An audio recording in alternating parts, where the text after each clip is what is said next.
A special thank you to each of our subscribers who make this channel possible. Here's today's story. In a bold move that signals a significant shift in U.S. foreign policy, Secretary of State Marco Rubio has announced sweeping changes to the State Department aimed at revitalizing its operations and aligning them with the current global landscape. Announcing the initiative on April 22, 2025, Rubio declared that the department had become bloated and bureaucratic, inhibiting its ability to effectively carry out its diplomatic mission. Under the directive of President Trump, Rubio emphasized that these reforms are essential to make the State Department great again and to ensure that it prioritizes the interests of America and its citizens. Rubio's comprehensive plan includes the consolidation of region-specific functions, the elimination of redundant offices, and the cessation of non-statutory programs that do not align with America's core national interests. This restructuring aims to empower diplomats from the ground up, enabling them to operate more efficiently and responsively in a world characterized by great power competition, particularly with the rise of China as a formidable adversary. The Secretary of State's statement highlights the urgent need for reform, stating, "We are facing tremendous challenges across the globe. To deliver on President Trump's America First foreign policy, we must make the State Department great again."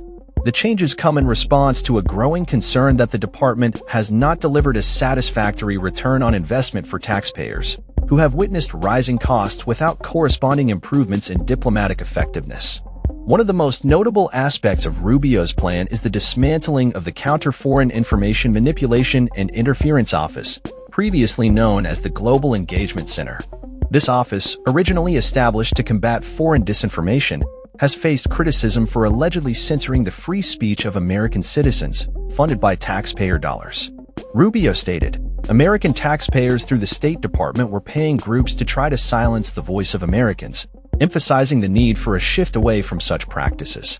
The restructuring also includes significant cuts to positions within the department, particularly in human rights offices.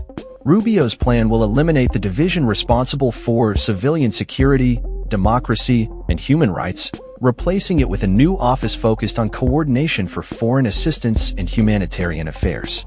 This office will absorb functions from the U.S. Agency for International Development, which has seen substantial cuts in programs since the beginning of the Trump administration. Furthermore, the new office will oversee a bureau dedicated to democracy, human rights, and religious freedom, merging previous roles and responsibilities that had been separated under past administrations.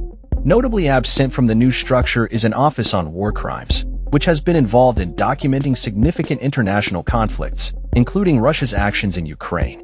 Additionally, the Office of Conflict and Stabilization Operations, tasked with preventing atrocities before they occur, will also be eliminated. Rubio's announcement has been met with a mixed response. While many conservatives view this as a necessary step toward reducing government overreach and inefficiency, critics argue that the cuts could undermine the U.S.'s commitment to global human rights and humanitarian efforts. In his statement, Rubio acknowledged the complexities of the current geopolitical environment, stating, "The sprawling bureaucracy created a system more beholden to radical political ideology than advancing America's core national interests." The proposed changes will reduce the number of overall offices within the State Department from 734 to 602, with undersecretaries tasked with developing plans to cut personnel by 15% within the next 30 days. While a senior State Department official indicated that some positions may be eliminated without layoffs, there remains uncertainty about how these changes will affect current employees and ongoing diplomatic efforts. In the coming weeks, State Department leadership plans to engage with Congress and department staff to finalize the restructuring plan.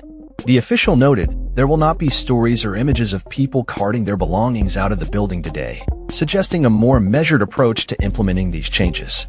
As the State Department embarks on this ambitious reorganization, the implications for U.S. foreign policy and international relations remain to be seen. Rubio's vision for a streamlined, more effective State Department reflects a broader trend within the current administration to prioritize American interests in an increasingly complex global landscape. The outcome of these reforms will likely shape the future of U.S. diplomacy and its role on the world stage. That's all for this story. We upload videos every day covering many different subjects, so hit that subscribe button to stay informed.